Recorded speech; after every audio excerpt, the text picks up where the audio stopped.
दोस्तों आज की इस वीडियो में हम बिहार डीएलएड के एंट्रेंस एग्जाम में विद्युत टॉपिक के पूछे गए साइंस के मोस्ट इंपॉर्टेंट 20 क्वेश्चंस करने वाले हैं। और आप लोग दोस्तों चेक कीजिएगा 20 में से कितने क्वेश्चंस का आंसर आपको पहले से पता था, और आप लोग कमेंट बॉक्स में अपना स्कोर जरूर बताइएगा। चलिए स्टार्ट करते हैं। देखिए फर्स्ट क्वेश्चन में पूछा गया है, सौर ऊर्जा को विद्युत ऊर्जा में कौन रूपांतरित करता है। दोस्तों सौर ऊर्जा को हम इंग्लिश में सोलर एनर्जी कहते हैं, और ये किससे प्राप्त होता है, ये दोस्तों सन से प्राप्त होता है, ठीक ना। तो सौर ऊर्जा को आखिर विद्युत ऊर्जा इलेक्ट्रिक एनर्जी में कौन चेंज कर देता है, आखिर उस उपकरण को हम क्या कहते हैं। तो इसका नाम है दोस्तों फोटोवोल्टाइक सेल। अब दोस्तों ये किसमें लगा होता है, तो आपने सोलर पैनल देखे होंगे जो छत पर लगाते हैं दोस्तों, ठीक ना। तो वही ये कार्य करता है, सन की जो लाइट होती है, मतलब कि उसका जो उष्मा होता है उसको किस में चेंज कर देता है, तो विद्युत ऊर्जा में चेंज कर देता है, और इसका नाम है फोटोवोल्टाइक सेल। सेकंड क्वेश्चन, धावनीय ऊर्जा को विद्युत ऊर्जा में कौन रूपांतरित करता है, इसे हम दोस्तों माइक्रोफोन कहते हैं, ठीक ना। थर्ड क्वेश्चन, रासायनिक ऊर्जा केमिकल एनर्जी को इलेक्ट्रिक एनर्जी में परिवर्तित कौन करता है। देखिए इसमें दोस्तों डायनेमो तो होगा नहीं, ठीक ना।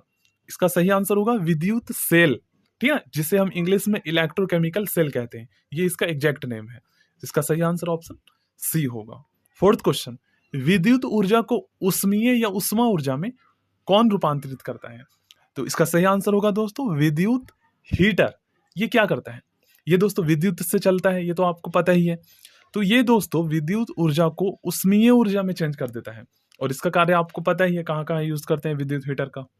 नेक्स्ट क्वेश्चन काफी ज्यादा इंपॉर्टेंट है, यांत्रिक ऊर्जा जिसे हम इंग्लिश में मैकेनिकल एनर्जी कहते हैं, ठीक ना। यांत्रिक ऊर्जा को विद्युत ऊर्जा में कौन रूपांतरित करता है।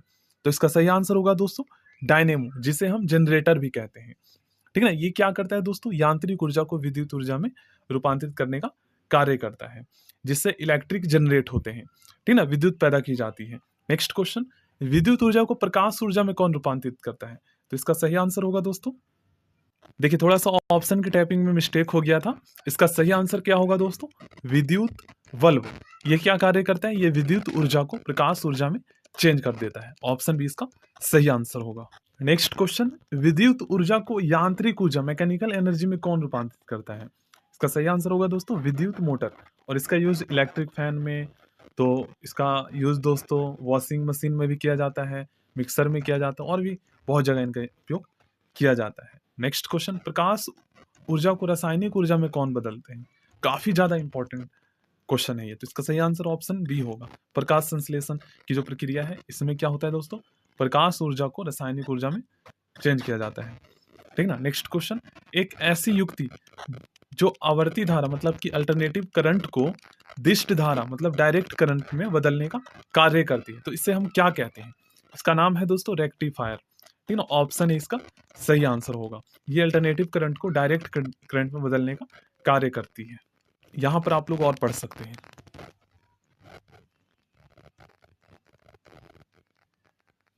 चलिए नेक्स्ट क्वेश्चन, टंगस्टन का उपयोग, देखिए थोड़ा सा यहाँ टाइपिंग में मिस्टेक हो गया है। टंगस्टन का उपयोग किसमें किया जाता है। टंगस्टन क्या है दोस्तों, टंगस्टन एक धातु होता है जो कि काफी ज्यादा कठोर होता है, ठीक ना। बहुत सबसे कठोर धातु टंगस्टन ही होता है। तो आखिर दोस्तों ये इसका उपयोग कहाँ पर किया जाता है, और इसका गलनांक जो है ना काफी ज्यादा उच्च होता है। मतलब कि जैसे एक होता है 100 डिग्री 500 डिग्री सेल्सियस, तो इस पर ये पिघलता नहीं है। इसका जो मतलब कि गलनांक जो पॉइंट होता है ना, मेल्टिंग पॉइंट, ये लगभग 3000 डिग्री सेल्सियस के आसपास होता है, 3600 डिग्री सेल्सियस के आसपास होता है। तो ऐसे में दोस्तों इसका उपयोग वहां पर किया जाता है जहां पर उच्च प्रतिरोध जो है ना पैदा किया जाना हो, जैसे विद्युत बल्ब में इसका उपयोग किया जाता है।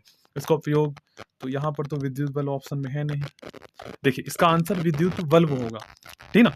और नाइक्रोम का उपयोग जो है विद्युत हीटर में किया जाता है। थोड़ा सा टाइपिंग में मिस्टेक हो गया ऑप्शन के, वो यहाँ पर आ नहीं पाया। टंगस्टन का उपयोग जो है विद्युत बल्ब के जो फिलामेंट होता है ना, तंतु तार का बना हुआ छोटा सा इस तरीके से, उसमें किया जाता है, ठीक ना, टंगस्टन का उपयोग। और अगर आपसे पूछा जाए नाइक्रोम का उपयोग कहाँ पर किया जाता है, तो नाइक्रोम का उपयोग जो है विद्युत हीटर में किया जाता है। ये उच्च गलनांक वाली धातु होती है। क्वेश्चन, निम्न में से कौन विद्युत धारा के तापीय प्रभाव के सिद्धांत पर कार्य करता है। इसका सही आंसर होगा दोस्तों ऑप्शन डी, ए तथा सी दोनों। देखिए पहला तो होगा दोस्तों इलेक्ट्रिक फ्यूज, ठीक ना, ये विद्युत धारा के तापीय प्रभाव के सिद्धांत पर कार्य करता है। ठीक है, मतलब कि विद्युत धारा के माध्यम से ये ताप उत्पन्न करता है। इसी तरीके से इसका दूसरा होगा सी, ये भी दोस्तों विद्युत धारा के तापीय प्रभाव के सिद्धांत पर कार्य करता है। ये विद्युत धारा के थ्रू ताप उत्पन्न करता है, इलेक्ट्रिक हीटर। ठीक ना, तो इसका सही आंसर ऑप्शन डी होगा। ठीक ना, अब बी क्यों नहीं होगा? तो विद्युत बल्ब क्या करता है दोस्तों, ये विद्युत धारा को जो है उष्मीय ऊर्जा में चेंज कर देता है, जिससे लाइट प्राप्त होती है। तो विद्युत बल्ब जो है ना, ये विद्युत धारा के उष्मीय प्रभाव के सिद्धांत पर कार्य करता है। ठीक ना, तो इसलिए ऑप्शन इसका डी सही होगा, ए तथा सी दोनों। ठीक ना, अब दोस्तों ये जो है ना, क्या कहते हैं, इलेक्ट्रिक फ्यूज क्या होता है, ये थोड़ा सा आप लोग पढ़िए। देखिए, an important component of an electrical fuse is a metal wire or strip that melts when excess current flow through it. देखिए दोस्तों, एक चीज तो आपको पता है कि जो इलेक्ट्रिक फ्यूज होता है, ये दोस्तों हमारे जो घर में क्यों लगाए जाते हैं, बाकी अन्य उपकरण जो होते हैं उनको उनको बचाने के लिए जो है दोस्तों इलेक्ट्रिक फ्यूज का उपयोग किया जाता है। क्योंकि देखिए, it's help to protect the device by stopping और interrupting the current.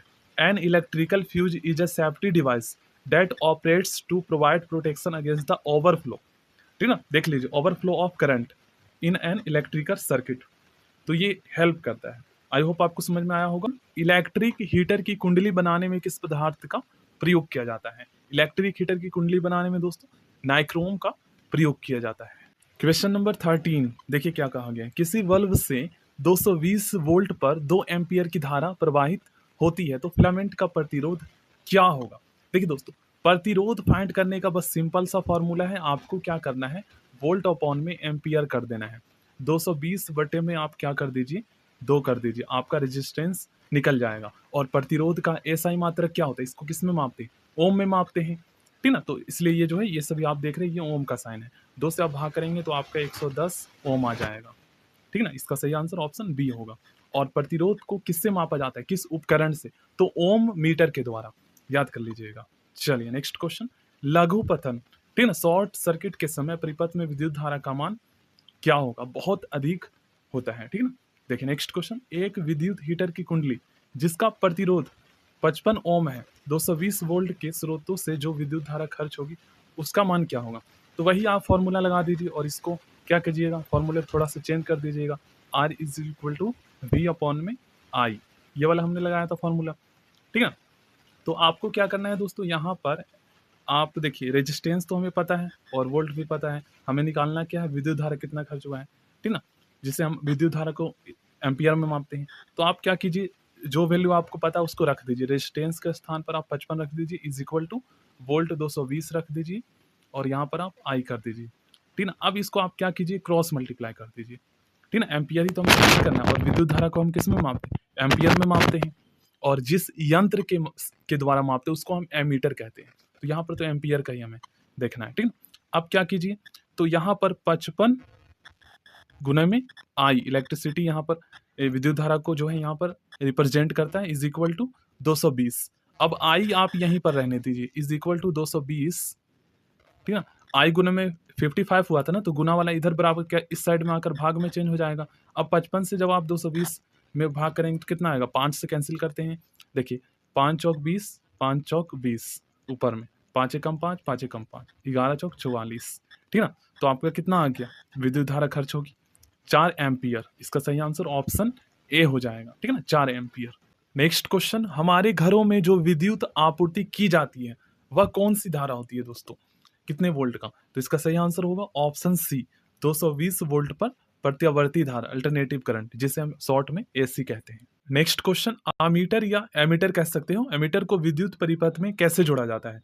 दोस्तों एमीटर को विद्युत परिपथ में श्रेणी क्रम में जोड़ा जाता है। याद कर लीजिएगा क्योंकि इससे क्वेश्चंस एग्जाम में पूछे जाते हैं, और इससे रिलेटेड क्वेश्चंस दोस्तों बीपीएससी प्राइमरी टीचर के एग्जाम में भी पूछे गए थे। मैं नेक्स्ट वीडियो में आपको शो करूंगा। देखें, विद्युत परिपथ में दोस्तों एमीटर को जो है ये श्रेणी क्रम में जोड़ा जाता है, और वोल्ट मीटर को विद्युत परिपथ में समानांतर क्रम में जोड़ा जाता है। इससे रिलेटेड क्वेश्चंस एग्जाम में आते हैं। नेक्स्ट क्वेश्चन, 100 वॉट का विद्युत बल्ब 250 वोल्ट के विद्युत मेन से जोड़ा जाता है, बल्ब से प्रवाहित धारा का मान क्या होगा? आपको सिंपली दोस्तों क्या करना है, देखिए आपको विद्युत धारा का मान फाइंड करना है ना, तो I इज इक्वल टू आपको क्या कर देना है, W अपॉन में V। ठीक है ना, 100 बटे में 250 करके आप इसको सॉल्व कर दीजिए, आपका आंसर आ जाएगा। देखिए 0 से 0 कैंसिल हो जाएगा, 5 दूनी 10, 5 पचे 25, 5 से 2 में भाग करेंगे तो आपका पॉइंट में आंसर आएगा 0.5 चौक 20, ठीक ना? इस तरीके से 0.4। और विद्युत धारा को हम हमेशा एम्पियर में मापते हैं, तो इसका सही आंसर ऑप्शन बी हो जाएगा, 0.4 एम्पियर। क्वेश्चन नंबर 19, जिस पदार्थ में आवेशों का प्रवाह, आवेश को इंग्लिश में हम चार्ज कहते हैं, ठीक ना, इलेक्ट्रिक चार्ज, और इसमें इलेक्ट्रॉन दौड़ते हैं, तो जिस पदार्थ में आवेशों का प्रवाह आसानी से होता है उसे क्या कहते हैं? ये दोस्तों विद्युत का सबसे अच्छा चालक होता है, जिसे हम सुचालक कहते हैं। नेक्स्ट क्वेश्चन काफी ज्यादा इंपॉर्टेंट है, परिपथ की, ठीक ना, परिपथ की सुरक्षा के लिए किस युक्ति का उपयोग किया जाता है? इसे दोस्तों हम विद्युत फ्यूज कहते हैं, इलेक्ट्रिक फ्यूज कहते हैं।